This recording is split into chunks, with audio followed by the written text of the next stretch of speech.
Secretary cashier বক্তা সকলের খেদমত আল্লাহ তুমি কবুল করো, আল্লাহুম্মা আমিন।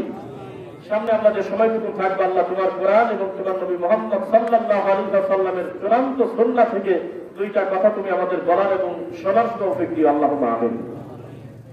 আচ্ছা, আমি এর আগে দরুদে ইব্রাহিম পড়ি নাই, কথা কি বলবেন? আপনারা যত কথা বলবেন আমার একটু ভালো লাগবে বলতে। রাত বাজে কিন্তু 11টা 12 হোশ করে লক্ষণ ভালো করে বসে থাকবেন, যাতে মনে হয় যে না একদিক গেলে একদিকে আছে।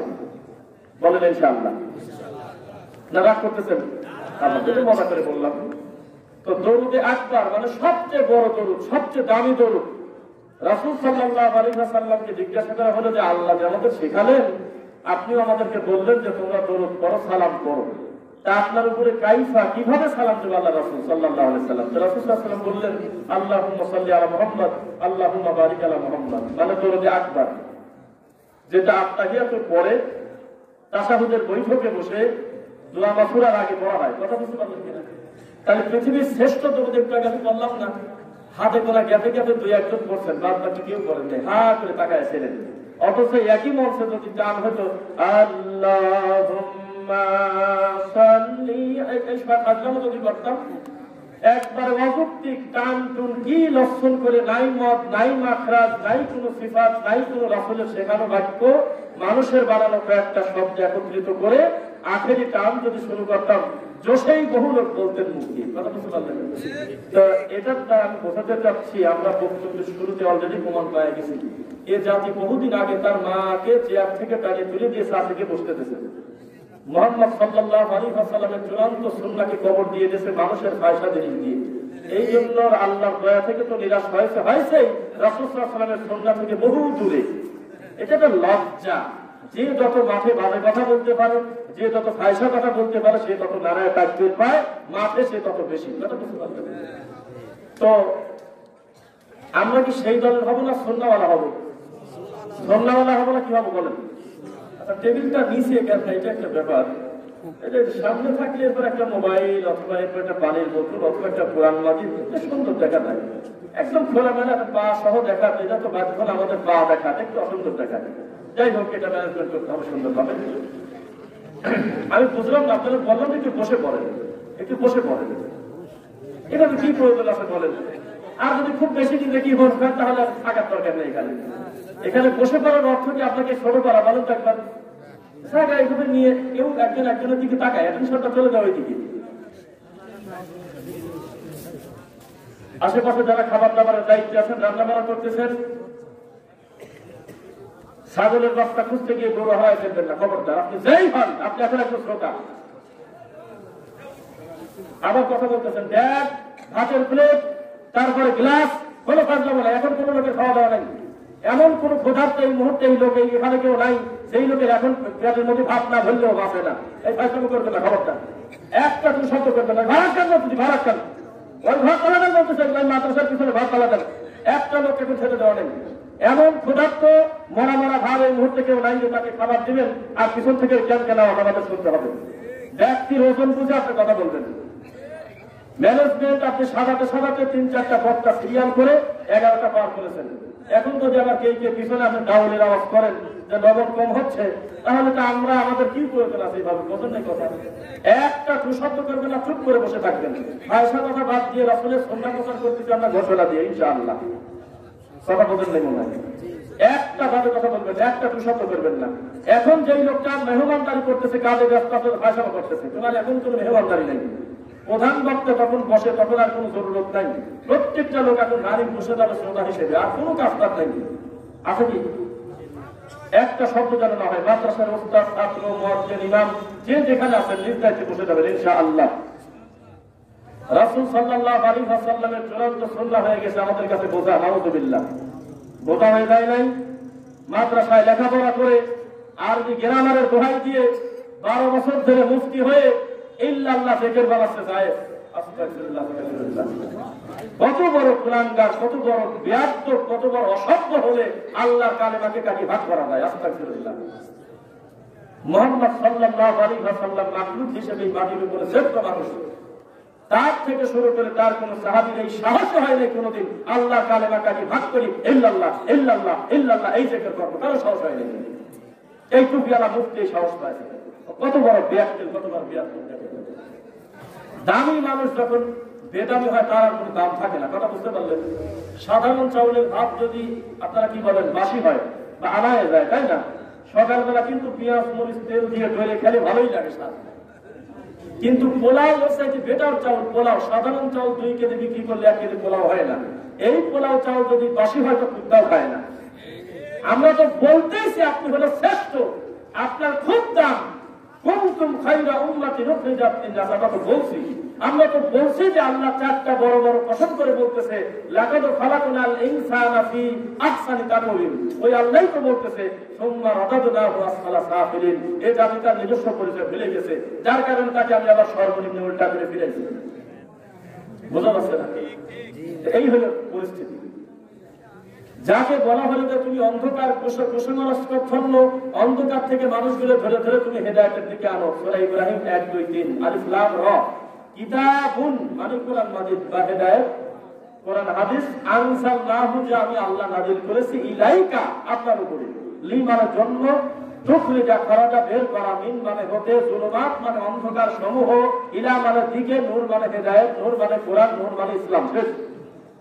তাহলে কোরআনের উদ্দেশ্যই হলো অন্ধকার, কুসংস্কার, শিরক, বিদআত, কুফর, মানুষের বানানো তাগুত থেকে মানুষদেরকে ফিরে ইসলামের দিকে আনা, তাই না? এটাই তো ইসলামের সৌন্দর্য, যে মানুষকে অন্ধকার থেকে আলোর দিকে নিয়ে আসবে। কথা কি বুঝতে পারলেন কিনা? অন্ধকার মানে রাত 12টার পরে, তাই না? আর আলো মানে হলো সকাল 10টার পরে, নাকি? এটা বলেন, বলা হচ্ছে শিরক, কুফর, বিদআত, মানুষের তৈরি করা যত নীতি, নোংরামি, কুসংস্কার, যেটা সে আছে রাসূলের চূড়ান্ত সুন্নাহ, আল্লাহর সঠিক ইসলাম দিন, ওইটা স্বচ্ছতা আনার জন্য কুসংস্কারকে দূর করে সঠিক জিনিসটা মানুষের কাছে দেওয়ার জন্য এত বড় কোরআন আল্লাহ দিয়েছেন। এটাতে হুজুরের হচ্ছে না, এইটা হুজুরের হয় না। হুজুর আবার আল্লাহ সুন্দর কালেমা ভাগ করি কাজী বলতেছে ইল্লাল্লাহ ইল্লাল্লাহ। আপনাদের আছে না এরকম? এরকম নাই? এর সাথে জঘন্য, এর সাথে বেহায়া, এর সাথে নোংরা, এর সাথে বর্বর অসভ্য মুক্তি আল্লাহর এই মাটির উপরে নাই আছে। এত সুন্দর একটা কালেমা, এতই তোমার কাছে বোঝা যে তুমি আল্লাহ কালেমা ভাগ করে দিলেন। অথচ আল্লাহ বলতেছিল তাম্মাত কালিমাতু রাব্বিকা সিদকাও ওয়া আদলা, অবশ্যই অবশ্যই আমি আল্লাহর কালেমা ইনসাফ এবং সত্য দ্বারা পূর্ণ করা। তুমি এই কালেমা ভাগ করে দিলে, যার ভিতরে একটা সর্বশেষ নাই আছে কি? একটা নোকতা আছে, কথা বলেন, লা ইলাহা ইল্লাল্লাহ, এর ভিতরে একটা ফোঁটা দেখেন তো কেউ, হাত তোলেন বলেন কেউ। এত সুন্দর একটা শব্দ, যা আফ্রিকার জঙ্গলের একটা কালো মুসলিম মানুষ যদি বলে লা ইলাহা ইল্লাল্লাহ, তার জবানে কোনো বাধা নাই, কথা বলতে পারে না। কিন্তু সে যদি বলতে যায় লাল, ল, হা, জিম, হা, তাহলে তার একটু মুশকিল আছে। আমেরিকার একটা মানুষের 7 নম্বর মাখরাজটা উচ্চারণ করা কষ্ট আছে, কিন্তু লা ইলাহা ইল্লাল্লাহ এই শব্দটা মুখ দিয়ে উচ্চারণ করতে পৃথিবীর কোনো ভাষাভাষী মানুষের কষ্ট নেই। এটা আল্লাহর একটা প্ল্যান, সুবহানাল্লাহ। এটা আল্লাহ নিজে চাচ্ছে যে পৃথিবীর শ্রেষ্ঠ বাক্য এত সুন্দরই হোক, যা আমার বান্দার উপরে কোন রকম যাতে কোনো কষ্ট না হয়। আল্লাহর কসম, লা ইলাহা ইল্লাল্লাহ চাইতে এত সুন্দর স্বচ্ছ বাক্য আর সুন্দর শব্দই মাটির উপরে নেই। তাই যদি থাকতো, দেখছেন কি প্রয়োজন আছে বলেন এখন এই পিছনে কথাবার্তা, এই প্লেটের এই সব। আমি একটা লোকও গেল এখান থেকে গিয়ে এই সমস্ত ছেলে ফেলে এখন আসতে, মানে আমি এখন প্লেট কাটে খাওয়াচ্ছি, তাহলে ম্যানেজার দিয়ে কি করবে? কথা বলে মাইকটা ওষুধ করে দেবো, একটু ওষুধ করে দেবো। আচ্ছা এ ভাই একটু ওষুধ করে দেন না, কে আছে একটু ওষুধ করে দিতে বলতেছি। আচ্ছা আসো, তুমি আসো, এটা তো তার দোষ না। তো যে কথা বলতেছিলাম, লা ইলাহা ইল্লাল্লাহ তার পাওয়ার কত। মান ক্বালা লা ইলাহা ইল্লাল্লাহ ফাদাখালাল জান্নাহ, কথা বোঝা যাচ্ছে? লাকিনু মাউতাকুম লা ইলাহা ইল্লাল্লাহ ফাদাখালাল জান্নাহ। যেই মানুষ মুমূর্ষ অবস্থায় আছে, কখন জানি আল্লাহ তাকে দুনিয়া থেকে নিয়ে যায়, এই মানুষটার নসিব যদি মানে কবরে ঢোকার আগে একবার শেষ বাক্য হয় লা ইলাহা ইল্লাল্লাহ আখিরু কালাম, তাহলে সে লোকটা জান্নাতে যাবে। এই শব্দটা যেই মুফতি, যেই পীর, যেই মৌলবী সার্টিফিকেট দিয়ে ভাগ করছে কি মানুষ, আল্লাহর কালেমার কাছে ভারী ভারী কি মানুষ। আর এই প্রতারক মুফতি আমাদের পর ফতোয়া দেয় আমরা নাকি বলছি লা ইলাহা ইল্লাল্লাহ হলো শিরকি বাক্য, নাউযুবিল্লাহ। একবারও মুখ দিয়ে বলে না যে আমার আপনার রব বলছে, প্রমাণ দেয় না, খালি কে জানে সেক্ষেত্রে ফাজলামো করে বেড়াচ্ছে। আমরা বলো লা ইলাহা ইল্লাল্লাহ সবচেয়ে বেশি পক্ষে, সবচেয়ে বেশি পক্ষে, সবচেয়ে বেশি পক্ষে, ঠিক কিনা? আমরা তো তাই না, কেননা লা ইলাহা ইল্লাল্লাহ যা ঠিক নাই তার ইমানটা হলো শিরক যুক্ত, আর লা ইলাহা ইল্লাল্লাহ যা প্রতিষ্ঠিত হয়ে গেছে ও লোকটা অলরেডি শিরক মুক্ত। আলহামদুলিল্লাহ।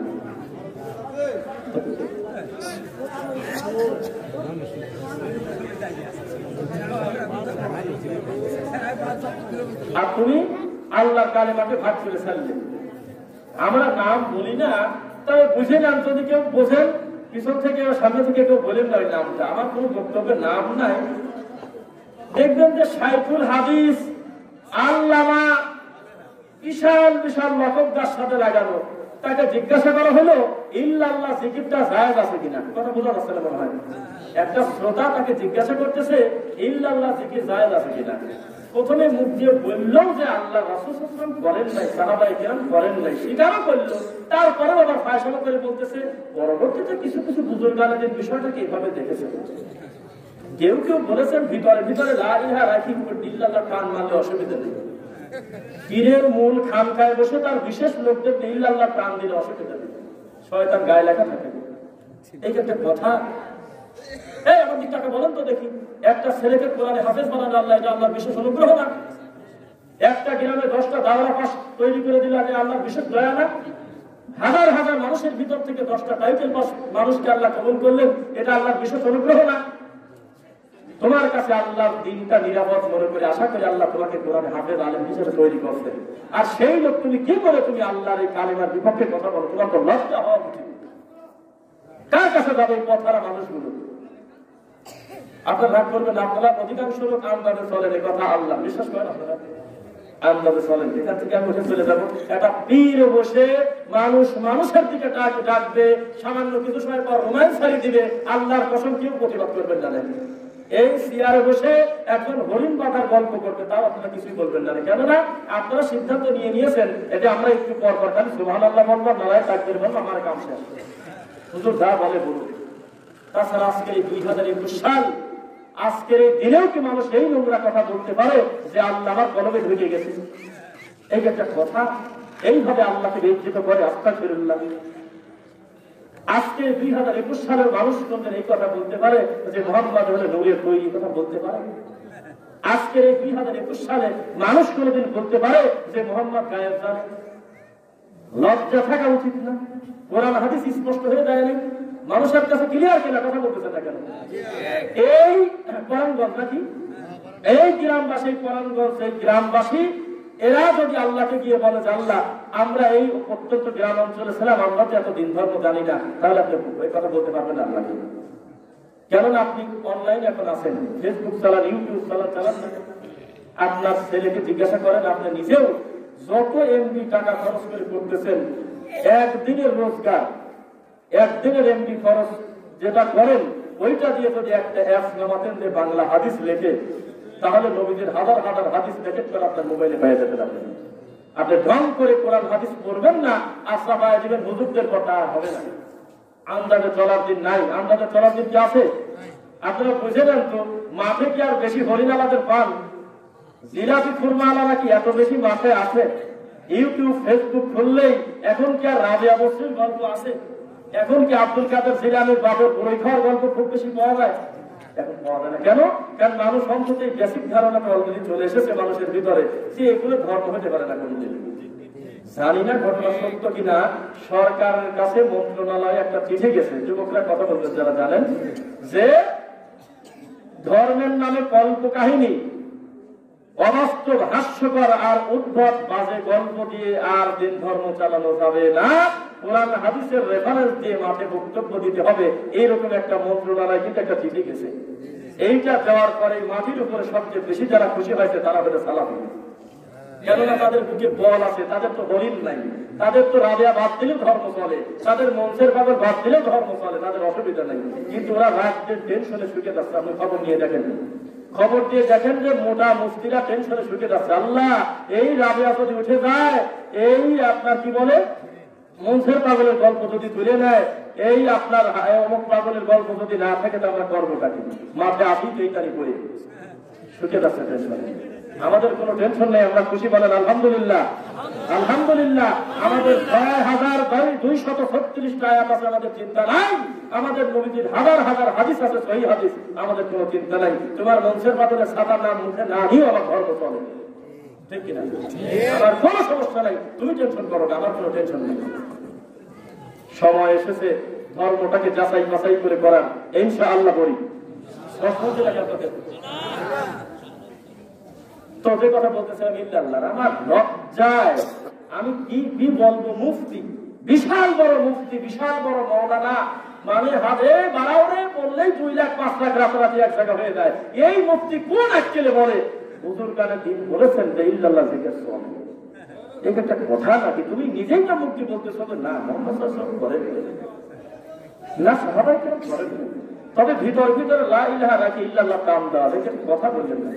এই আপনি শাইখুল হাদিস, এই আপনি আল্লামা, 10 মিনিট ধরে একটা প্রশ্ন পেছাচ্ছেন, আপনি সব করে বলে দিতে পারলেন না এই মাটির উপরে কোন লোক সাহসী করেন এই কোন বিদ্যালয় 1000 বছর মুহাম্মদ সাল্লাল্লাহু আলাইহি ওয়াসাল্লামের ইন্তেকালের থেকে 1000 বছরের ভিতরে কোন লোকের এই চিন্তা মাথায় আসে নাই যে আল্লাহর কালেমা ভাগ করে খালি ইল্লাল্লাহ জিকির আবার করা যায়। পরবর্তীতে ফায়সামো করে মানুষ বানাইছে।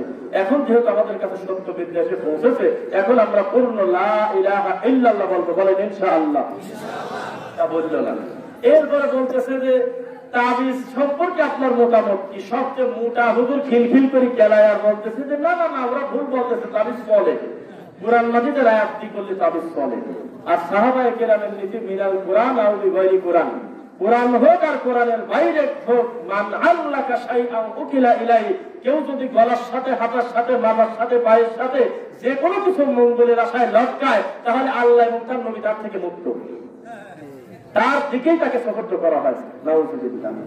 মান তাআল্লাকা তামিমাতান ফাকাদ আশরাক, কেউ যদি গায়ের সাথে তাবিজ ঝোলানো লোকটা মুশরিক। এইটাও যেই হুজুর বৈধ করতে পারে, যেই মুফতি সার্টিফিকেট দিতে পারে, ওই মুফতি ধর্ম বেঁচে খেতে পারে না। কথা বলছেন না?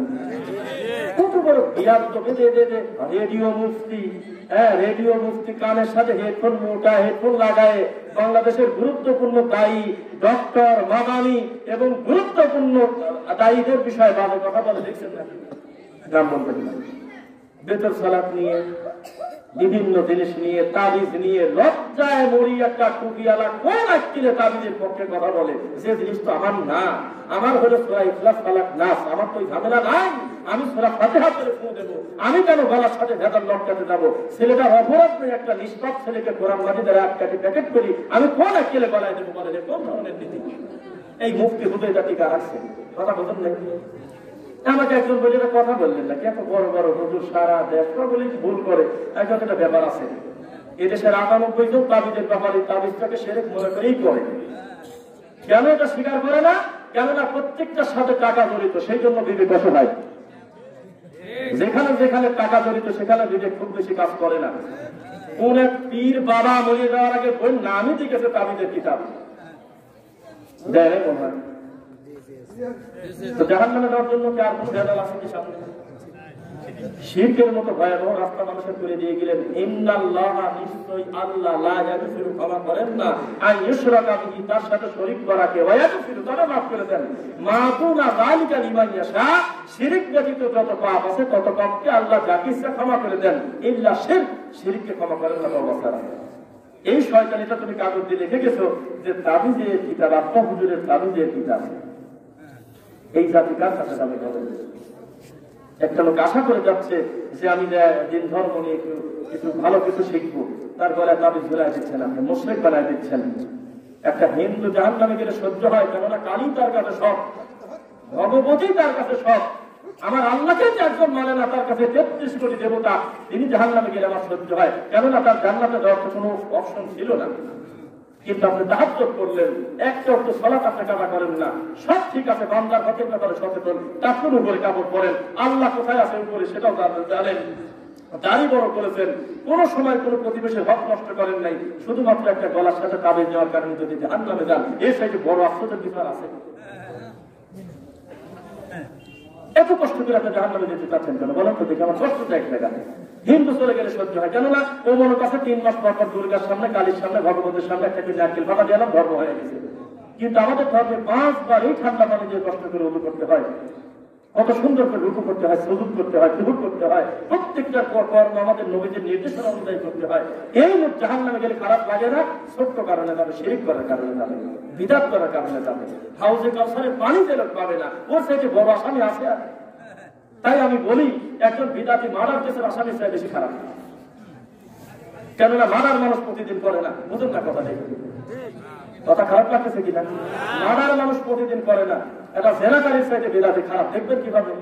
মানুষের ঘরে প্রতিদিন কেউ ঢোকে না, বিয়ে শাদী হওয়ার পর চোখ লজ্জায় বহু ছেলে আগে খারাপ ছিল, গাঁজা মদ খেয়ে বেড়াতো, বিয়ে শাদীর পর একটা বউ বাড়িতে এনে দিয়েছেন, ছেলের ভারত এসে গেছে, এখন প্রতিদিন কর্ম করে, রোজগার করে, খায় নাই।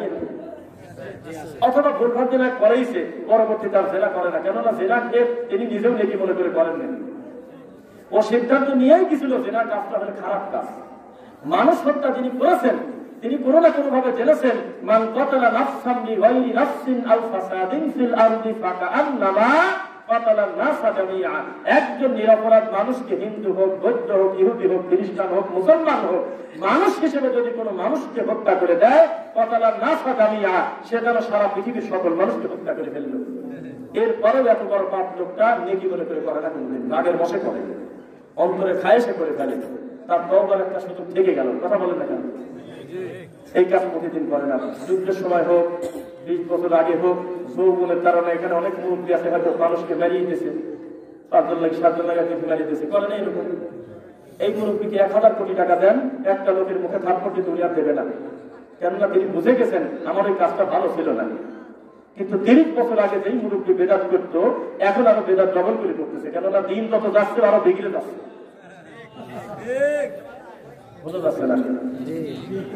ভারতের বর্ডার পার হয় বাবা আসে না, মনে হয় মোটা বাবা আসে না, কথাটা বলে না। আমি টাঙ্গাইল একটা মাহফিলে গেছিলাম, আমার কাছে যে কয়টা প্রশ্ন আসলে তার বেশিরভাগ প্রশ্ন নবী নুন না মাটি, মেলা দাঁড়া পাবো না বসে পড়বো, নবী গায়েব জানে কি জানে না, কবরের পাশে মোটা পুকুর হাজিয়ে গেলে 40 জন কবরের আবার মাফ হয় কিনা বলে দেয়, সব প্রশ্ন। তা আমি বললাম যে একটা কথা বলি, যেই প্রশ্ন আমার কাছে আপনারা করলেন, একটা প্রশ্নের উত্তরের সাথে বান্দার আমলিয়াত কোনো সম্পর্ক নাই। কথা বুঝে গেল না? মনে হয় মুহাম্মদ সাল্লাল্লাহু আলাইহি ওয়াসাল্লাম যদি নূরের তৈরি হতো, তাহলে আমাদের উপরে 30 ওয়াক্ত নামাজ কমে যেত, তাই মনে করেন আপনি? মুহাম্মদ সাল্লাল্লাহু আলাইহি ওয়াসাল্লাম যদি মাটির তৈরি আমি প্রমাণ করতে পারি, তাহলে আমার ইবাদত একটু বাড়িয়ে গেল বা কমে গেল, এমন কোনো ব্যাপার আছে? যেইগুলো আমলিয়াত কোনো সম্পর্ক নাই, মানুষের জীবন ঘনিষ্ঠ কিছু ব্যাপার না, এইগুলো নিয়ে আপনারা প্রশ্ন করতেছেন, এর জন্য দায়ী হলে এই বর্ডার পার হওয়া মোটা হুজুররা। বললাম দেখবেন কিভাবে? বললাম যে আপনি রাগ করবেন না, আমার গোটা বক্তব্য ভিডিও হচ্ছে, এই টাঙ্গাইলবাসীর কাছে আমি চ্যালেঞ্জ করে গেলাম, আমার এই কথাটা আগে বাবার বলবেন না, তাহলে বাবা আগে ঠিক করে রাখবেন।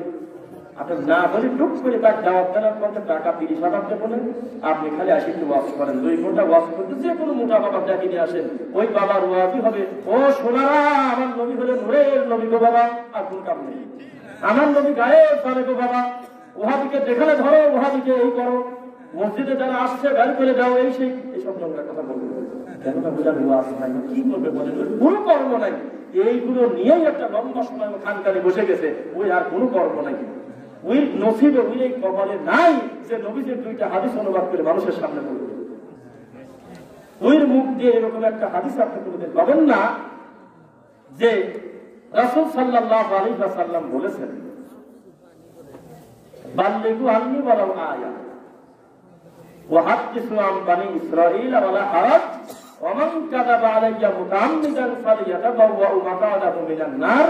আল্লাহর এই মাটির উপরে কোন পীর যদি জীবনে মুখ দিয়ে এই আয়াত বলে থাকে, আমি জানি না করছে কিনা কোনোদিন, যদি আপনারা কেউ প্রমাণ দিতে পারেন আমাকে দেখান যে কোন পীর মাহফিলে এসে বলতেছে রাসূল সাল্লাল্লাহু আলাইহি ওয়াসাল্লামের উপরে যদি কেউ মিথ্যা প্রতিপন্ন করে, কোন কথা তার দিকে ধাবিত করে দেয় যেই কথা রাসূল বলেন নাই, তাহলে তার থাকার জায়গা জাহান্নাম। শুধু অনুবাদটাই করছে, কোনোদিন দেখান তো দেখি, কয় না কয় না কি করছে, কয়েছে যে কবরের করবো, ও প্রশ্ন প্রশ্ন প্রশ্ন, বিশ্বাস করেন প্রশ্ন, আমি বললাম আমার কাছে প্রশ্ন দিয়েছে, কে করবেন? একজন প্রশ্ন দিয়েছেন যে মোহাম্মদ রাসূল সাল্লাল্লাহু আলাইহি ওয়াসাল্লাম বলেছেন কোন আল্লাহর ওলি যদি কবরের পাশ দিয়ে হেঁটে যান তাহলে 40 দিন ওই কবরের আযাব আল্লাহ মাফ করে দেন। এটা শোনেন নাই মনে হয়? আরে আমি প্রথম বললাম না, শুনছেন? তখন আমি বললাম যে ফতুয়া পড়ে যে এটা কাজ করে, যেই হুজুর কবরের কাছ দিয়ে খালি হাঁটি গেলে 40 দিন কবরের আযাব মাফ হয়, ওই হুজুরের কবরের একটা গাছের সাথে বাঁধি রাখেন, মাঝে মধ্যে পেটে একটু খাবার দেন, স্যালাইন দেন। যদি হাঁটি চলে গেলে 40 দিন আবার মাপ থাকে, তাহলে পুরা একদিন থাকে, আরো কাম কত ভালো আছে। আমরা তো কবরের সাথে বাড়ি করে দেন, ভালোটা ফিরবে দিয়ে দেন। এইটি যখন মরা হয়, ওই একটা হুজুর টানিয়ে নিয়ে আসি বসাতে নেই আবার। এটা কথা বলতেন পৃথিবীর শ্রেষ্ঠ মানুষ মুহাম্মদ সাল্লাল্লাহু আলাইহি ওয়াসাল্লাম কবরের পাশ দিয়ে হেঁটে যাচ্ছিল। একটা দুইটা এক্সেপশনাল ঘটনা ছাড়া কোনো দিন এমন কোনো ঘটনা ঘটেন নাই যে নবী হাঁটি গেছে জন্য মাফ হয়ে গেছে, আপনার ঠাকুর হাঁটি দিলে মাফ হয়ে কথা বলতেন। এরপরে বলতেছে যে মিলাদ কি তারা করবো না বসে পড়বো, আমি রাগ করবেন না। এই সমস্ত শয়তানদের জন্য আমাদের দেশীয় আলেম অধপতিত, আমাদের দেশীয় আলেম উন্নত মানের চেয়ার পায় না, মান পায় না। কেননা বর্ডার পার হলেই বাবা, উনি যে মোটা হুজুর, এই হুজুরের প্রধান ছাড়া তো দেওয়া যাচ্ছে না। কেন দাগ চলে যাবেন সিলসিলায় অমুক বাবা, এই বাবা, এই লোকে কি সে প্রথমে দেওয়া যায় নাকি? মোটা হুজুর সবচেয়ে বড়, এতে ওনার বাথরুম আলাদা, ওনার গোসলখানা আলাদা, ওনার বসার জায়গা আলাদা, ওনার চেয়ার আলাদা, সব আলাদা। দেশীয় আলেম অধপতিত। এই জন্য বলি দেশীয় আলেমদের পাওসাটা বাদ দেন, পাওসাটা বাদ দেন। আপনি নিজে কোরআন পড়েন, অপরকে কোরআন শেখান। এই ব্যাপারে মুহাম্মদ সাল্লাল্লাহু আলাইহি ওয়াসাল্লাম আপনাকে সার্টিফিকেট দিচ্ছেন যে আপনি হলেন উত্তম মানুষ। সুবহানাল্লাহ। আর এই উত্তম মানুষ একটা আলেম হয়ে টুপি মাথায় দিয়ে মানুষের কাছে মুরিদ হয়ে পড়ে রয়েছে, এর থেকে বেহায়াপনা নোংরামি আনবেন। আপনাকে বলা হলো যে আপনি করলেন না। এই জাতি আপনার দিকে তাকায় আছে কোরআনগঞ্জবাসী, যে আপনার থেকে আল্লাহ দিনের সঠিক বুঝ নিয়ে ছেলেদেরকে সঠিক দিন শেখাবে। আপনি টাইম চলে গেছেন আল্লাহ হুজুরের দরবারে, বছরের পর বছর করে আছেন যে বাবা যদি কোনোদিন একটা খেলাফত দিয়ে যায়, একটা কাম আছে, কি বলে দিয়ে যায় এগুলো বুঝি না। কি বলে কাক দেয়, মরার পর মারামারিও লাগে, ওকে আমার দিকে ওকে আমার দিয়ে গেছে, কি দেয় আমি জেনে বুঝি না। কি এটা কি দেওয়ার জিনিস? দেওয়ার জিনিস হলে নূহ আলাইহিস সালাম কি কোন চেষ্টা করছেন আমার বেটাটা ভালো হোক? কোন বাপ চায় না যে আমার ছেলে সহ জান্নাতে দেয়? বলেন বলেন, কোন বাপ চায় না যে আমার ছেলে একটু জান্নাতে দেয়, আমার কলিজার টুকরা বাবা? নূহ আলাইহিস সালামের ছেলে কেনানের প্রতি তার দরদ ছিল না? ছিল না? তো জান্নাতে দুই বাপের একসাথে যাবেন, আলাদা যাবেন? আলাদা তো যাবেন, আলাদা হলেন কেন? একজন জাহান্নামে যাবে, একজন জান্নাতে যাবে। লূত আলাইহিস সালাতু ওয়াস সালাম একজন নবী, তার বউ সহ জান্নাতে যাবে না? আচ্ছা, এদের মনটা চাচ্ছে না যে এটা কথা শুনি, একটু দুইটা আলোচনা শুনি, এটা শোনা উচিত। যেটা বছরে একটা মাহফিল মানুষ আশা করে দেয়, কত কষ্ট পরিশ্রম করে এটা সারানো। আমি লজ্জা, এটা কি দরকার আছে বলেন? কর্তৃপক্ষ তাদেরকে ভালোবেসে তাদেরকে একটা ভালো কাজের সাথে জড়িত রাখছে, এখন উঠা নিচ্ছে। যাই হোক, তো যে কথা বলতেছিলাম শোনা যাচ্ছে তো? তো আমার কষ্ট এক জায়গায়, তাদেরকে বলা হলো কি আপনারা করতেছে? একজন আলেম, তাকে কত সম্মান দিয়ে, কত আদর দিয়ে, কত যত্ন করে তাকে দায়িত্ব দেওয়া হয়েছে যে মুহাম্মদ সাল্লাল্লাহু আলাইহি ওয়াসাল্লামের দিনটা, চূড়ান্ত সুন্নাহটা মানুষের কাছে প্রকাশ করা, তাই করা হয়নি। আর এই লোকটা পড়ে আছে মানুষের দরবারে। আপনি রাগ করবেন না, যতদিন পর্যন্ত মানুষ আল্লাহর দিকে না ছুটবে, আল্লাহর কাছে তার সকল প্রয়োজনের কথা না বলবে, ততদিন পর্যন্ত বিপদ কমবে না, বাড়া ছাড়া। বোঝা কি যাচ্ছে? মানুষ মানুষের কাছে পড়ে আছে লম্বা সময়, এই কষ্ট কার কাছে বলবো? কার কাছে বলবো? আপনি যে কথায় কথায় বলেন কত বড় মুফতি বোঝে না, আপনার মুফতি হলে বাবার পার কাছে বসে থাকে খেলাফত দেওয়ার জন্য 30 বছর। কখন শয়তান দিন প্রচার করবে? কষ্ট লাগে না আপনার? আমাদের দিনটা কি এত অবহেলিত? আদম আলাইহিস সালামের শরীয়ত যেমন ছিল, ইব্রাহিম আলাইহিস সালামের শরীয়ত হুবহু একই রকম, তাই না? না কম বেশ হয়েছিল? বহু হালাল হারাম, বহু জায়েজ না জায়েজ, শরীয়ত অনেক কিছু এক নবীরটা অন্য নবীর সময় ভেরি করে নেই। বোঝা কি যাচ্ছে? ঈসা আলাইহিস সালামের শরীয়তকে পূর্ণ আমাদের মুহাম্মদ সাল্লাল্লাহু আলাইহি ওয়াসাল্লামের সময় থেকেছে না কোরআন আসার পরে রহিত হয়ে গেছে? কথাটা বোঝেন না। কোরআন আসার পরে আলটিমেট প্যাকেজ আমরা কোরআনটাকে দিন মনে করবো না, আগের গুলির উপরে শুধু বিশ্বাস রাখবো, কিন্তু আমল করবো কোরআনের উপরে। বোঝা যাচ্ছে? তো আমি বোঝাতে চাচ্ছি মুহাম্মদ সাল্লাল্লাহু আলাইহি ওয়াসাল্লামের মুখ দিয়েই তো আল্লাহ বলেছেন, আল ইয়াউমা আকমালতু লাকুম দীনাকুম, আমি আজকে তোমাদের জন্য দিনটা পরিপূর্ণ করে দিলাম। এই কথার দ্বারা আপনি বোঝেন না যে কিয়ামত পর্যন্ত আমাদের এই স্বচ্ছ ধর্মে সরিষা দেওয়ার জায়গা নাই। একটা সরিষা বের করার জায়গা নেই, দিনটা কমপ্লিট হয়েই আছে। এর চাইতে সহজ, এর চাইতে আনন্দের কোন জিনিস আছে যে আমাদের শরীয়তে কোনো পরিবর্তন হবে না, শুধু আমরা আগেরটাই মেনে যাবো। সুবহানাল্লাহ, কত সুন্দর দিন পাইছি, এই দিনটাকে বিকৃত করে ছাড়ছি আমরা মানুষের মতামতের কাছে। আল্লাহু আকবার, আল্লাহ আমাদের হেফাজত করে, আল্লাহুম্মা আমিন। তো জাতি একজন আলেমের কাছে, একজন মওলানার কাছে বড় আশা করে থাকে না। একজন হুজুরের কাছে আপনি গিয়েছেন যে হুজুর ছেলের আকিকা দেওয়া নাই, আমাকে সামর্থ্য দিয়েছে, আল্লাহ কুরবানি করবো, কি করবো? তো হুজুর বলে যে একটা গরু কিনে একবার সাপটা মারি দাও গা। ও তো হুজুর কথা কয় না দেখি, হুজুর আমি শুনলাম 7 দিনে বলে আকিকা দেওয়া উত্তম ভালো বলে, আপনি কি বলেন? জোর তুমি খালি করো, তোমার সবসময় এখনই কি করা যায়, ঠান্ডা মাথায় লোকজন নিয়ে কুরবানির সাথে দেওয়া যায়। এখন চাপ নিও না, হাতের অবস্থা তোমার ভালো না, তুমি একবারে কুরবানির সময় দিয়ে নেই। তো ও তো মুক্তি কোন বুদ্ধি দিচ্ছে দেখেন, কোন বুদ্ধিটা দিচ্ছে তাকে। আপনি বললেন যে আমি হাদিসে দেখলাম মুহাম্মদ সাল্লাল্লাহু আলাইহি ওয়াসাল্লাম বলতেছে বিসমিল্লাহ বলে ওযু শুরু করো, ওযু যখন শেষ হয় হাতে একটু পানি নিয়ে বিসমিল্লাহ বলে লজ্জাস্থান বরাবর একটু পানি ছিটে দিয়ে আশহাদু আল্লা ইলাহা ইল্লাল্লাহ ওয়াহদাহু লা শারীকা লাহু ওয়া আশহাদু আন্না মুহাম্মাদান আবদুহু ওয়া রাসূলুহু আল্লাহুম্মা জাআলনি মিনাত তাওয়াবিন ওয়া জাআলনি মিনাল মুতাতাহহিরিন বলে যদি কেউ ওযু খানার থেকে উঠে মসজিদে ঢোকে তাহলে জান্নাতের 8টা দরজা লোকটার জন্য খুলে গেছে। এখন এই মুফতির মুখের দিক টাকা দেখবে যে মুফতির মুখ কালাল ঝকঝক করতেছে, রাগি ছায়া। বাবা ইন্টারনেট মুফতি বেশি বুঝা হুজুর, এই 2 কলম করে দেখছো কোনদিন 40 কলম আগে হাঁটো, তারপর কিসের সাথে লজ্জা কোথায় রাখি? দেখলাম যে একসাথে ওযু করতেছি, তাহলে আমার ওযুটা হয়ে গেছে, আমি চলে আসতেছি, উনি ওযু করতেছে, মেশাক করতেছে, মেশাক।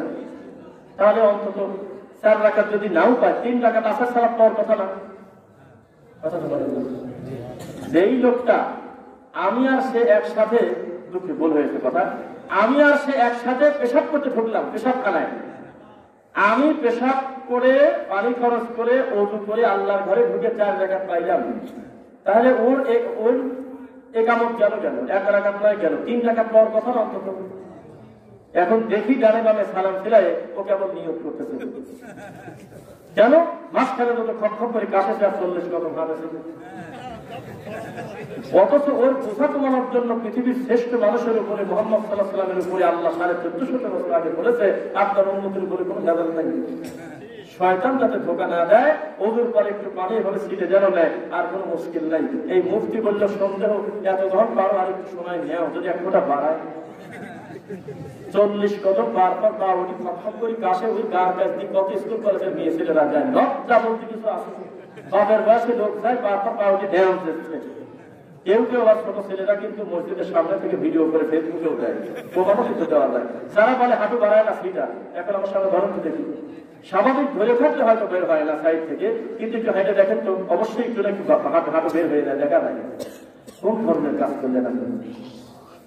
খেয়ার ছেড়ে যদি খেয়ারের পর বসে আছেন, গরু খায় নাই খেয়ার, কথা বলেন না, খেয়ারের এতই অভাব যে গরু বেশি খেয়ার কিনছেন, ভালো হলো কাম না, যে খাবি তা কি বেশি দিচ্ছেন, এই বলে খেয়ারের টাকা। তার মানে পরীক্ষার টেনশনে বই নিয়ে বসার সময় পেলেন না, এই কাম হয়েছে। আপনি খরচ ছাড়া চলে যাচ্ছে, আপনার হুজুর বললো যে আগে কাজ তারপর কথা, এরপরেও আবার দৌড়ে গিয়ে যাই যে ধরবে 1 রাকাত সময় তাড়াহুড়া করে মোড়া পায়, সে সময়টুকু আবার নামাই করে এমনি অধ্যাত্ম খেয়া দিচ্ছে, বোঝা যাচ্ছে না? তাড়াহুড়া করে গিয়ে যদি আল্লাহু আকবার বলে হাত বেঁধে যদি সূরা ফাতিহা পড়ে তো জায়গা ছিল, কিন্তু নামাই তো আর এমনি অধ্যাত্ম যায় নামাজ পাঠ করতে দেওয়া লাগিয়ে দিচ্ছে 1 রাকাত। কি লজ্জা, কি ছাড়িয়ে কি ধরলাম আমরা। অথচ পৃথিবীর শ্রেষ্ঠ ইবাদত হলো সালাত, যেই জিনিসের শুরু হয় হলো আল্লাহু আকবার দিয়ে, শেষ হয় হলো আসসালামু আলাইকুম ওয়া রাহমাতুল্লাহ দিয়ে। হুজুরের সহ্য হলো না, হুজুর বললে এই ছোট কথা বললে আপনাকে শুনে আমার যায় নামাজ পাঠ করা লাগবে, আমার নামাই দোয়া আছে, কত কিছু আছে। এই ধর্মে এইভাবে যদি বিকৃত করে, পৃথিবীর শ্রেষ্ঠ ইবাদত সহ প্রত্যেকটা ইবাদতে যদি রং ঢং লাগায় গ্যাজিস করে, সেই ইবাদতের তৃপ্তি আর স্বাদ থাকে বলেন আপনি একবার বলুন।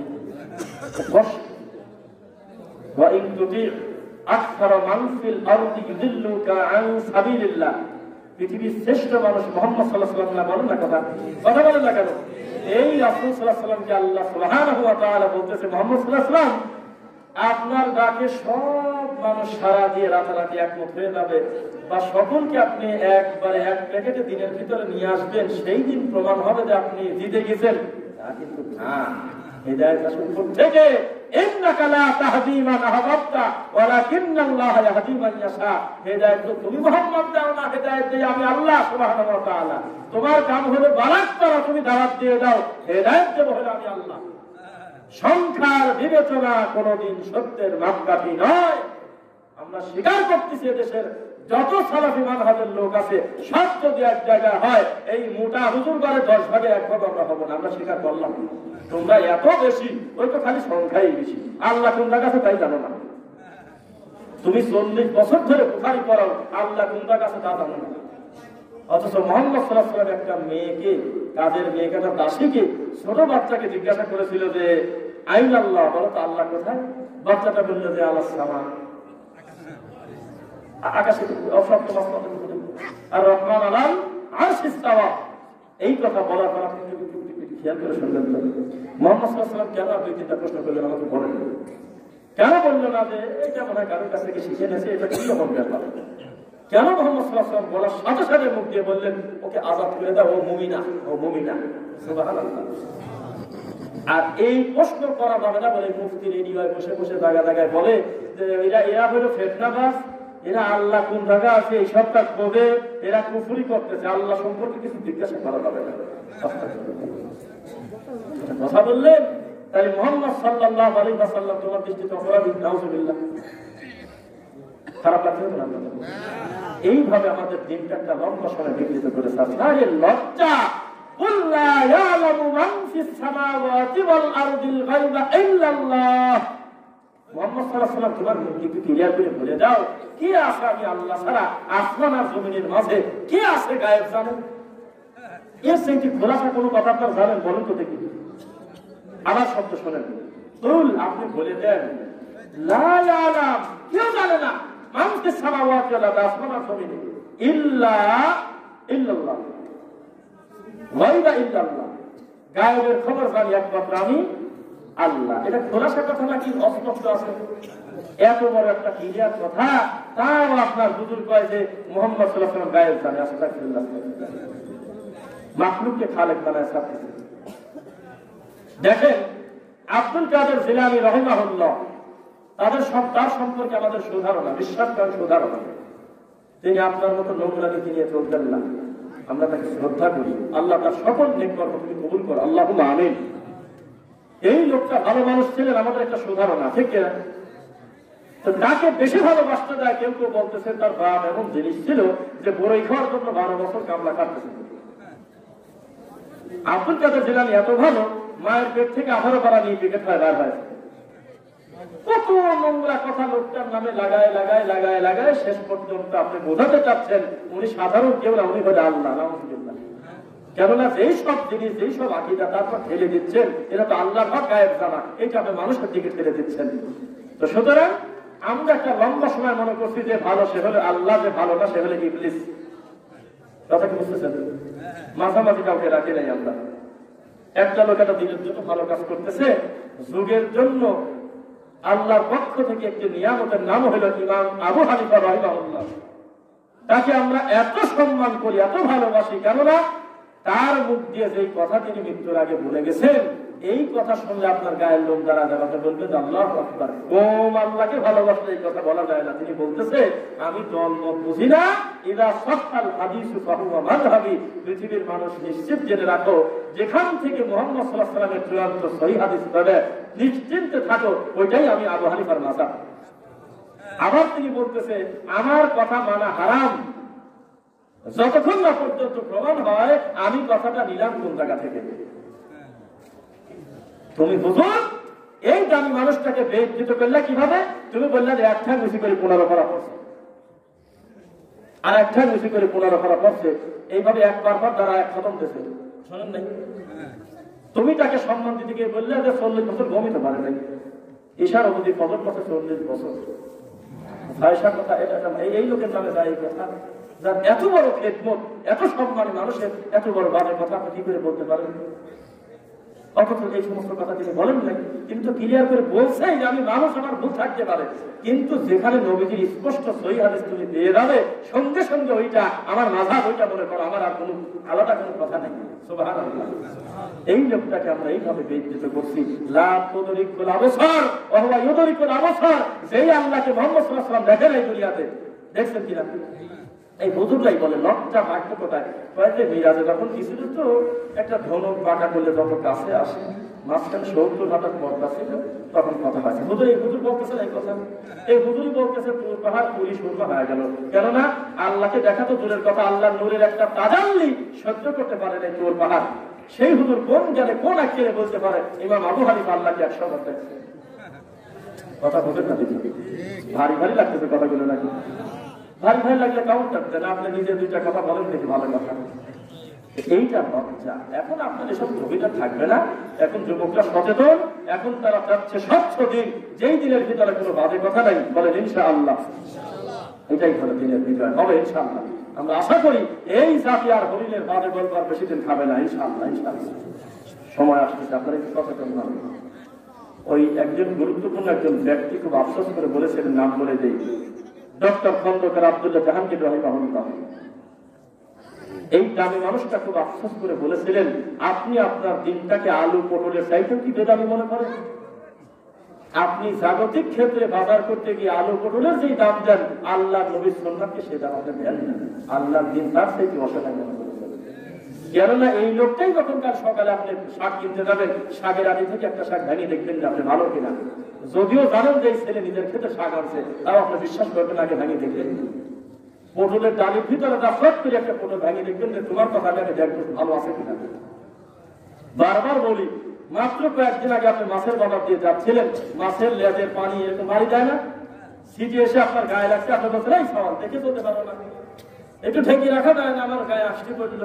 সেই লোক মাত্র 100 টাকার একটা পুঁটি মাছের ভাগা কিনতে যায় 3 মাস, আপনি দেখে মাছ ভালো কিনা, কথা বলেন আপনি দেখি, হাত দিয়ে দেখে।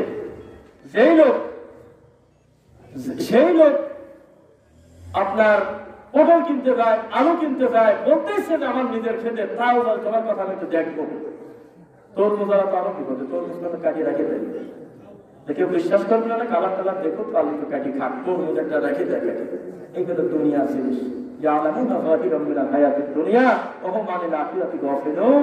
দুনিয়ার জাগতিক ব্যাপারে তুমি এত কঠু, আর আমি আল্লাহ দিনের ব্যাপারে তুমি গাফেল, একটা কথা হইল।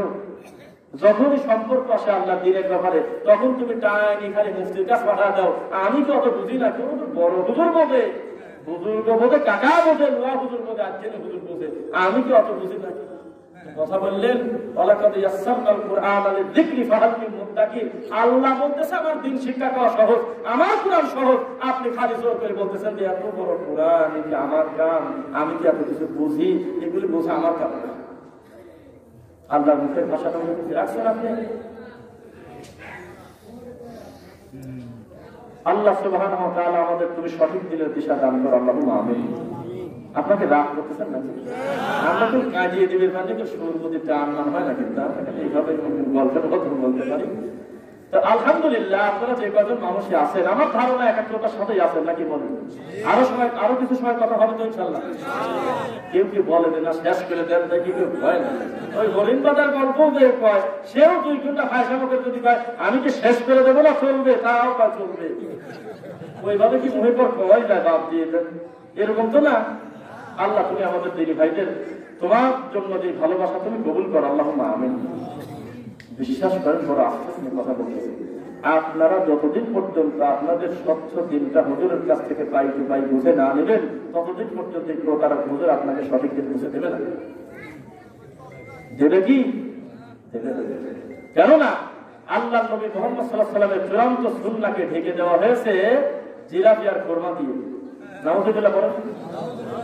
একটা হাদিস বলে, মান রাআ মিনকুম মুনকারান ফালিয়ুগাইয়িরহু বিয়াদিহি, তোমাদের চোখের সামনে কোনো মুমিন যদি দেখো যে কোনো খারাপ কাজ হচ্ছে, তাহলে হাত দিয়ে বাধা দাও। ফাইল্লাম ইয়াসতাতি, যদি তা না পারো ফাবিলিসানিহি, অন্তত জিহ্বা দিয়ে প্রতিবাদ করো, মুখ দিয়ে, তাই তো? ফাইল্লাম ইয়াসতাতি, তাও যদি না পারো, যেখানে কথা বললে খালি বিলা খাওয়া লাগবে, অন্তত ফাবিকলবিহি, অন্তর দিয়ে হলেও তুমি ঘৃণা করো। ওয়াযালিকা আদআফুল ঈমান, তুমি নিশ্চিত জেনে রাখো এর নিচে আর ঈমানের কোনো শাখা নাই। তা আমাদের হুজুর এতদিন মুনকারের ব্যাখ্যা করতে হলে কি বলতে পারে, গান বাজতে গানটা বন্ধ করে দিয়ে আসে, ওদের জয়টা লাগছে জয়টা মিশে দিয়ে আসে, হ্যাঁ এটা মুনকার, আমি শেখাতে হবে অবশ্যই এটা অসৎকারে বাধা আলহামদুলিল্লাহ পড়ে। ওই জায়গা ওরা একটু তাস খেলতেছে, ওদের একটু বাড়ি তুলে দাও, তারই হলে মুনকারের হক আদায় হবে, আমরা বিশ্বাস করি অবশ্যই এটা ঠিক। কিন্তু বিশ্বাস করেন আমাদের দেশের হুজুররা প্রথমে আপনাদের বুঝতে দেয় নাই যে সব মুনকারের বাপ মুনকার হলে শেখ, সব মুনকারের বাপ মুনকার হলে কুফর আর বিদআত, এই বিষয়ে কেউ বলে নাই। মানুষ জানেই নাই যে একজন বিদআতীকে বিদআত থেকে পরিহার করতে হবে, একজন মুশরিককে শিরক থেকে ফেরাতে হবে, একজন কালেমা পড়া ভাইকে তার কুফরি থেকে আটকাতে হবে, এইটা আমাদের কেউ বলেই নাই। মনে করছে যে ইবাদত আমি আমার মতো চলবো, আর এই গান বাজনা মারামারি এগুলোই মনে হয় মুনকার, আর কোনো মুনকার দেশে নাই। মুনকারের যদি ব্যাখ্যা সিরিয়াল টানেন, ইবাদত সংক্রান্ত যত বিদআত শিরক কুফর আছে এইটা হলো সব মুনকারের বাপ মুনকার, যেটা সম্পর্ক হলে ঈমান ভাঙার সাথে, নাকি কেউ বলে নাই। বলছে কি আজকে দেখবেন একজন আছে ফেসবুকে একদিনই ভাই, তিনি একজনের কাছে গিয়ে বলতেছে ভাই জান আপনার নাম কি অমুক, আপনি পড়াশোনা কত দূর, আমি সম্ভবত যদি ভুল না করি বলতেছে দাওয়ার আব্বাস না মুফতি কি জানেন, তো বলতেছে বলেন তো ওযু ভঙ্গের কারণ কয়টি, বলতেছে 7টি, বলেন তো নামাজ ভঙ্গের কারণ কয়টি, বলতেছে 19টি, বলেন তো মাখরাজ কয়টি, 17টি, বলেন তো নামাজের বাইরের ভিতরে কয় ফরজ, 13 ফরজ, সব বলতেছে। তাহলে মুফতি সে জানে জন্য তো বলতেছে। বলেন তো ঈমান ভঙ্গের কারণ কয়টি, তা জানে জানে না, চিন্তা করেন আপনি কি শিখতে পারি বলেন। বলেন তো ওযু ভাঙা, রোজা ভাঙা, তায়াম্মুম ভাঙা, মদ মাখরাজ অন্যান্য জিনিস জানা জরুরি বেশি না ঈমান ঠিক রাখা জরুরি বেশি? আপনার লা ইলাহা ইল্লাল্লাহ যদি ঠিক না থাকে তো ওটা খুবেন কার কাছে? লা ইলাহা ইল্লাল্লাহ ফাউন্ডেশন না, কথা বুঝতেছেন না? লা ইলাহা ইল্লাল্লাহ হলো তাওহীদ, এটা ফাউন্ডেশন। এইটা যদি কোনো লোকের শিরক যুক্ত হয় তাহলে ওই লোক আমলটা করে রাখবে কার কাছে? যেই কাছে মুফতি সাহেবের ঈমান ভঙ্গের কারণ কয়টি কাছে জানে না।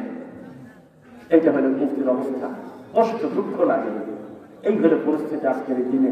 তাকে একজন লোককে আপনি জিজ্ঞাসা করলেন বড় আশা নিয়ে, অন্তরে দরদ নিয়ে চলে গেলেন যে হুজুর আব্বা তো দুনিয়া থেকে ইন্তেকাল করেছে, ভাই বোনরা মিলে আমরা এক একজন 10,000 টাকা দিয়ে আমরা মনে করেছি 50,000 টাকা, টাকা না দিকে এ কথা বলতেছেন কেন? 50,000 টাকা আপনি যে মসজিদে ইমামতি করেন আল্লাহর এই ঘরে আমরা কার্পেট কিনে দেবো, আমরা ভালো না খারাপ? কথা বলতেছেন না তো? অথবা আমরা মসজিদের অবখানা করে দেবো, অথবা আমরা এই পাশে টাইলস শর্ট আছে আমরা করে দিলাম, কারণ ভালো না খারাপ? সমস্ত গ্রামবাসী খুশি, হুজুর বেদার কেন এই কার্পেট কিনলে হুজুরের সারে না লাভ নেই। একটা মিলাদ মারি দিলে অন্তত 500 টাকা আছে, মোটা খাওয়া আছে, সবাই খুশি, সভাপতি খুশি, কেশিয়ার খুশি, সেক্রেটারি খুশি, তার পরিবারের সবাই খুশি। যাক এই ছেলেটারও ছেলে আল্লাহর ঘরে আপনারা খেয়ে করতে হবে, তো হুজুর মোটা বার করে ব্যবসা করতে খেয়ে দেওয়া যায়, জোর করে করতে মানে দিতে পারেন, অসুবিধা নেই। তারপরে আমার লোকজন একটা হেঁটেছে যে এই লোকটা একটু মা বাবার জন্য সব রেশানি করলো না, একটু আল্লাহর কাছে একটু কাঁদবো, একটু কাঁদার সুযোগ দিল না, একটু জিয়ারত করলো না, বাপটা মরে গেল, লাখ লাখ টাকা দান করে, এত কিছু করে বাপের জন্য, তাও কয় খালি খালি লাগতেছে, বাড়িটা ভা হয়ে আছে, কবর থেকে একটা টাকা থাকে দেওয়া লাগে, তো বাড়ি পর লোকজন আশা করে আসে, অন্তত 7 দিনে জিয়ারতটা করা লাগবে। এই 37টা টিকা রাখতে হুজুর না মসজিদের মেম্বার দ্বারায় যদি বলতেন যে আপনাদের ইমামতি করবার অবসর সময়ে আল্লাহর দয়ার উপরে পূর্ণ আস্থা রেখে আমি হালাল কর্ম করব, তবু আমি এই হারাম অর্থ আমি আমার পেটে ঢুকাবো না, তাবিজ বেচা টাকা আমি নেবো না, আমার রুজিতে আল্লাহ যা রাখে রাখুক, আমার বাচ্চার এই তাবিজ বেচা টাকা দিয়ে আমি ভাত খাওয়াবো না, আমি একটা হুজুর মানুষ, আমি মিলাদের খয়রাতের এই শিরকের কুফরের এই বিদআতের কুসংস্কারের খানা আমি আমার স্ত্রীর গালে দেবো না, এই কথাটা বলে আসছে। আবার জায়গা জায়গায় সুগারও আসতেছে, বুঝছেন? ওই মিলাদে কেউ দাঁড়ায়, কেউ দাঁড়ায় না, কেউ যায়, আমরা করে বসে না, তো বেদাত অনেকেই জানি গেছে, জানে না? খুব মুশকিল। কিছু কিছু জায়গা দেখলাম, দেখতে 7-8 জন লোক আছে, 4-4 দাঁড়া কাঁপতেছে, আর 3 জন বসে আছে, গোল করে লাগছে, কথা কি বুঝতেছে? কত বড় মুশকিল।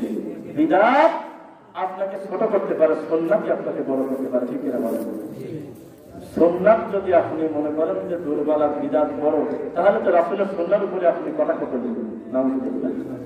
পৃথিবীতে এমন কোন জিনিস নাই যেটা নবীজি মুহাম্মদ সাল্লাল্লাহু আলাইহি ওয়াসাল্লামের সুন্নাত থেকে বেশি দামি, সেই জিনিসটাকে আপনি পদদলিত করে ছাড়ছেন। নাউযুবিল্লাহ করেন। সুন্নাত আপনাকে সম্মান করতে পারে, পারে কিনা? ইসলামের সৌন্দর্য কি জানেন আপনি? বেদাতি বেদাত করতে করতে করতে করতে করতে করতে মাঠে ধরা খায় যাবে। একটা লোক কত কষ্ট করে পরিচর্যা করে সবকিছু করে 7 দিন পরে ধান কেটে ঘরে আনবে। এই ভরা ধানে যদি কেউ মই দিয়ে দেয়, যা চলে গেল না কামনা। তো বেদাত বেদাত কষে আনতে আনতে আনতে আনতে কবরে যাওয়ার আগে বেজ্জিত হয়ে কবরে গেল। কেননা গ্রামবাসী যুবক ছেলে অলরেডি বুঝে গেল আমার ইমাম 40 বছর শরীরে কামলা করতেছিল, কামলা বেদাত। এর নাম হলো বেজ্জিত হওয়া। আর সুন্নাতিওয়ালা হতে পারে সাময়িকভাবে সামাজিকভাবে লোকটা বয়কট, হতে পারে সামাজিকভাবে তাকে ওয়াহাবি খারেজি নামাজি তাকে বিভিন্ন কটাক্ষ করে গালিগালাজ করে, ইনশাআল্লাহ ইনশাআল্লাহ তার মৃত্যুটা হবে সুন্নাহ পন্থায়। ইনশাআল্লাহ ইনশাআল্লাহ। কেননা যেই জীবনটা সুন্নাত দিয়ে রাঙাতে পারে না, ওই জীবনের কোনো দাম নাই। আছে দাম? কোনো দাম নেই। তাহলে আপনারা কি অলরেডি এই সিদ্ধান্ত নিলেন যে আমাদের ইবাদতটা একটু তদন্ত করে করার দরকার? 1 কেজি আলু যেই লোকটা আন্দাজে কিনে না, মাত্র 50 টাকার 1 ভাগা পুঁটি মাছ যেই লোকটা আন্দাজে শর্ট করে কিনে আনে না, সেই লোক 40 বছর কি করে না জেনে রুকু দিলে আমাকে বলেন। 40 বছর যে সূরা ফাতিহা আল্লাহকে শোনালো, এটা কিভাবে শোনাচ্ছে কেন বুঝলো না বলেন? 40 বছর যেই লোকটা সেজদা দিল, তার সেজদাটা কোন গতিতে হওয়ার দরকার এটা নবীজি জানতেন না? জানতেন কি না? কি কাকে বলে? হায় রে দুঃখ রে, হায় রে কষ্ট। আচ্ছা আচ্ছা শোনেন, ভালো হয়ে যেতে বলেন। আজকে বক্তব্যের মাধ্যমে আমরা বলতেছি বেদাতে তুমি ভালো হয়ে যাবে, তোমার নাও একটু জেগে না দেখতেছে না, তুমি কি এমনি বুঝতেছো, পয়সাও বাদ দিয়ে দাও গা। মুসল্লি সত্যি সত্যি স্বীকার করে বলে দাও যে পৃথিবীর শ্রেষ্ঠ মানুষ মুহাম্মদ সাল্লাল্লাহু আলাইহি ওয়াসাল্লাম যখন সালাতে দাঁড়াতেন, তার মুখ দিয়ে প্রথম শব্দ হতো আল্লাহু আকবার। তাকে বলেন যে এমনি অধ্যাত্ম তোমাকে জায়নামাজ পাঠ করার জন্য আল্লাহ দেন নাই। এটা কি কোরআন মাজিদের আয়াত? এটা সানা হিসেবে হাত বাঁধার পরে পড়া যায়। আর কোরআন মাজিদ পড়তে গিয়ে যদি কেউ পড়ে, আলাদা কোনো ফজিলত নাই। অন্যান্য হরফে যেমন 10 নেকি প্রতি হরফে, এটাও তাই।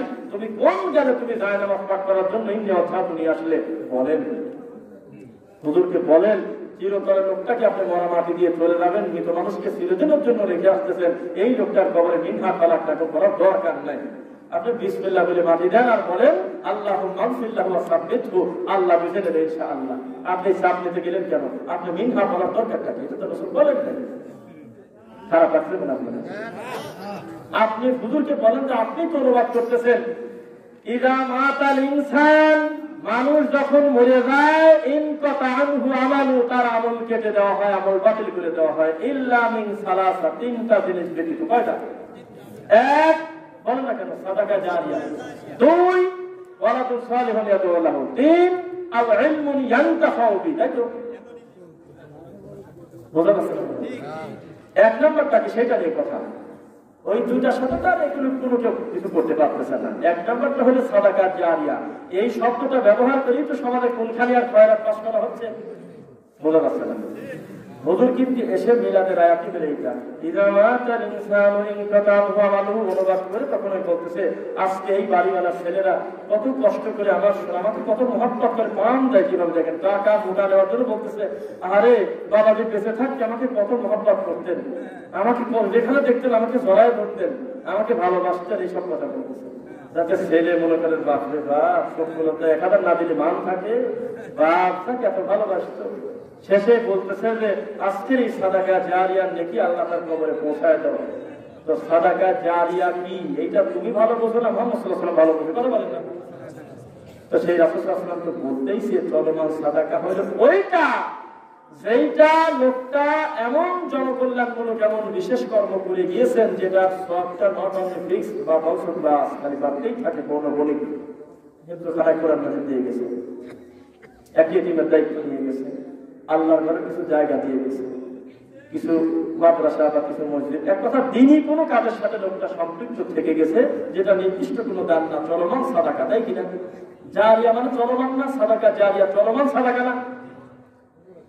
তো এই হুজুর জাকাত খায় না, আমার সামর্থ্য আছে, জাকাত দিয়ে না, জমার টুকরা ভাগ করে দেয়, ফকির টকির ছাড়া জাকাত দিয়ে না, সামর্থ্যবান লোক জাকাত দিয়ে না, সাদাকা কিন্তু জাকাতটা দিয়ে না। এই হুজুর আবার খয়রা দেশে জাকাত মানে সাদাকার অর্থ বদলাতেছে। নবী মুহাম্মদ সাল্লাল্লাহু আলাইহি ওয়াসাল্লাম সাদাকার অর্থ বুঝতেন যে হুসাইনের মতো বাচ্চা ছেলেও যদি খেজুর খায়, এই খেজুরটা গলা থেকে বের করতে হবে, কেন এটা সাদাকা।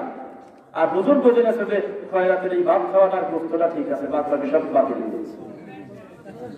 আবার মাঝে মধ্যে হুজুরি খিলখিল করে মাঠে ময়দানে কয় সাদাকা সবাই খেতে পারে না, যারা অভাব অনটন গরিব মানুষ তারা খেতে পারে।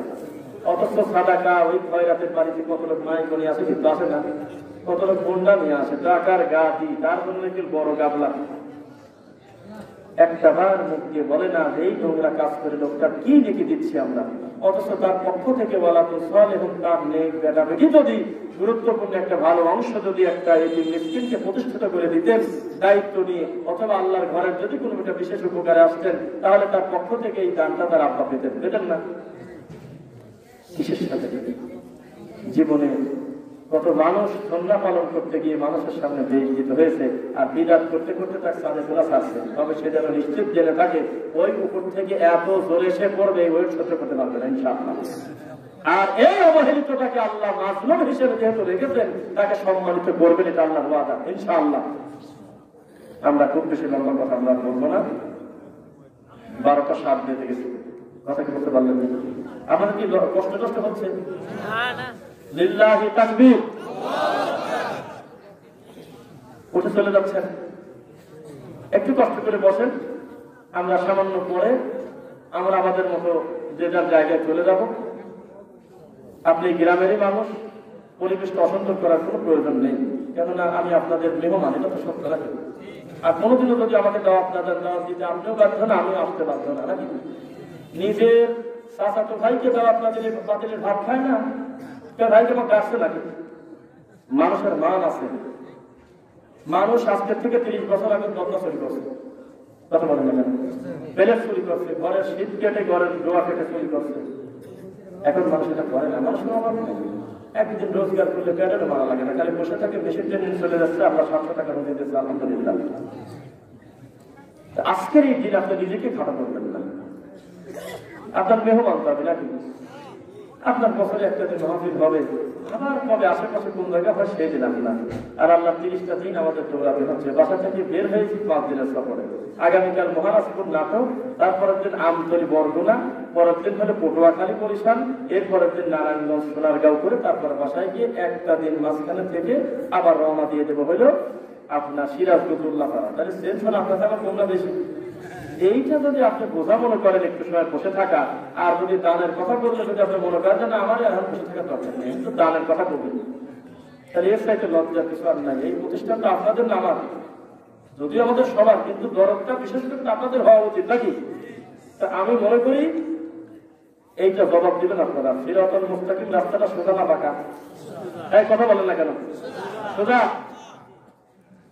কিন্তু একটা ঘটনা আছে, সোজা রাস্তায় মোড় নাই, মোড় জায়গা থেকে মোড় নাই, ঢাকা মানুষের রোড সোজা, সাইডে মোড় নাই, টাঙ্গাইল যাওয়ার জন্য, ওই দিক দিয়ে অমুক যাওয়ার জন্য জায়গা মোড় নাই।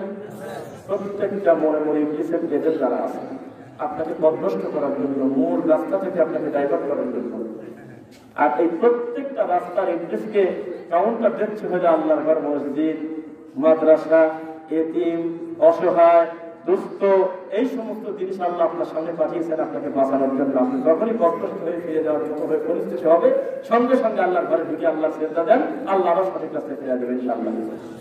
যখনই আপনি অহংকার রাজ্যের ভিতরে একটি এতিমের মতো হাত দেন, অহংকার কমে যাবে ইনশাআল্লাহ। এই রাস্তাগুলো এসেছে আমাদেরকে জাহান্নামের আগুন থেকে বাঁচিয়ে সিরাতাল মুস্তাকিম সঠিক রাস্তায় আনার জন্য, বলেন আলহামদুলিল্লাহ। এইবার আপনি মুখ দিয়ে বলেন, এই মাদ্রাসা, এই মসজিদ, এইগুলো আমাদেরকে বাঁচানোর জন্য আসে নাই। পকেট ভর্তি টাকা, আরে টাকা, কিন্তু 30 দোমা তার সামনে দিয়ে খালি কোটি চলেই যায়, ওই পকেট থেকে একটা টাকা বাড়ায় না। তার মানে বোঝা গেল যে টাকা আছে, তৌফিক আছে, কিন্তু তকদিরে নাই। কোটি কোটি শত শত কোটি টাকা আছে, কিন্তু তার টাকাটা আল্লাহর ঘরে কবুল হচ্ছে না। কত মানুষ এত বেশি টাকা পয়সা নিজেই জানে না টাকা কত, কিন্তু তার কপালটা আল্লাহর কাবা ঘরে সেজদা দেওয়ার জন্য কবুল হচ্ছে না। কথা বোঝা যাচ্ছে না মনে হয়? তাহলে দান করতে কপাল লাগে নাকি বলেন? সবার টাকা কি আল্লাহর ঘরে কবুল হবে? চাইলেও হবে? পৃথিবীর বহু মানুষ আগামীকাল থেকে দান করবে এই কথা বলে কবরে ঢুকে গেছে, আগামীকাল তার কথা আসে না। পৃথিবীর বহু মানুষ রাত্রিবেলা একটা ভূত দেখে না কি দেখে ওর দৃষ্টিতে ভয় পাইছে, আগামীকাল ফজর থেকে আল্লাহকে সেজদা দেব, আর ঘুম থেকে ওঠে নেবে। পৃথিবীর বহু মানুষ মনে করছে যা ভুল ভ্রান্তি হয়ে গেছে, আগামীকালকেই আমি প্রতিবেশীর হকটা বুঝে দিয়ে ওর থেকে ক্ষমা নিয়ে নেবো, আমার বিবেক আমাকে ঘুমাতে দিচ্ছে না, লাস্টে ওরছে ক্ষমা নিতে পারেনি, কবরে ঢুকে গেছে। পৃথিবীর বহু মানুষ মনে করছে পৃথিবীর শ্রেষ্ঠ সম্পদ আল্লাহ রাসূলের পরে আমার মা, এই মায়ের সাথে খারাপ আচরণ করছিলাম, আগামীকাল সকালে ফজর করেই মা হাত পা ধরে বলবো আম্মা আমার ভুল হয়ে গেছে, আমার ক্ষমা করে দাও, মাকে জড়াই ধরে। কিন্তু মার কাছ থেকে ক্ষমা নেওয়ার আগে কবরে ঢুকে গেছে। নাই ঘটনা এমন মনে হয়? পৃথিবীর বহু মানুষ রাস্তার চোখের সামনে একটা অ্যাক্সিডেন্ট দেখছে, ওই অ্যাক্সিডেন্ট দেখে তার ভিতরে এত পরিবর্তন আসছে যে আমি বাসায় গিয়েই আমি বান্দার হক তার বুঝে দিয়ে আমি ভালো হবো, অথচ ওর এক অ্যাক্সিডেন্ট হয়ে গেছে মরে। তাহলে হেদায়েত তকদির এগুলো আল্লাহর পক্ষ থেকে আসে না? এইবার আমি আপনাদেরকে বলি, আমি কিন্তু নারায় তাকবীর কাঁদা কাটি এই দিলরে দিন সব জান্নাতে এটা দিয়ে একটা ঘর বানাতে বহু পেশাল পারে রন্ধন, ওইটা না। আল্লাহকে খুশি করার জন্য আমাদের এই দিনী ভাইদের ভিতর থেকে একদম শ্রেষ্ঠ আল্লাহকে খুশি করার জন্য দান প্রকাশ্যও হয়। তা তো জানেন, মুহাম্মদ সাল্লাল্লাহু আলাইহি ওয়াসাল্লাম কিন্তু প্রকাশ্যও চাইছিলেন। ওসমান রাদিয়াল্লাহু তাআলা দিয়েছেন প্রকাশ্যে ঘোষণা, আবু বকর রাদিয়াল্লাহু তাআলা দিয়েছেন প্রকাশ্যে ঘোষণা। এটা আপনার যাবে না। আপনি আপনার জায়গা থেকে আপনি দিনী প্রতিষ্ঠানের জন্য এত বড় একটি আয়োজন করেছে, আপনারা খুশি মনে এই ভালো কাজের সঙ্গে শরীক হওয়ার জন্য একটু মুখ দিয়ে কেউ বলেন যে আমি ৫,০০০ টাকা আল্লাহর এই দিনী প্রতিষ্ঠানের জন্য আমি দেবো, একটু বলেন কষ্ট করে। কেউ একটু বলেন ভাই যে ৫,০০০ টাকা আমি এই আল্লাহর ঘরের জন্য দেবো? আসেন কেউ? আসেন ভাই, যে যেখানে আছেন আপনারা আপনার জায়গা থেকে বলেন কথা। ৫,০০০ টাকা আজকের দিনে খুব বেশি জুলুম হওয়ার কথা না। আল্লাহ আপনাকে বারাকাত দেবেন ইনশাআল্লাহ। অগণিত সম্মানে রিজিক আল্লাহ দুনিয়াতে রেখে দিয়েছেন। আপনি একটু কষ্ট করে শুধু মুখ দিয়ে বলেন যে আমি ৫,০০০ টাকা আমি এই মুহূর্তে হয়তো পারতেছি না, আমি খাতা কলমে লিখে রাখেন, আমি ২ মাসের ভিতরে কি ৩ মাসের ভিতরে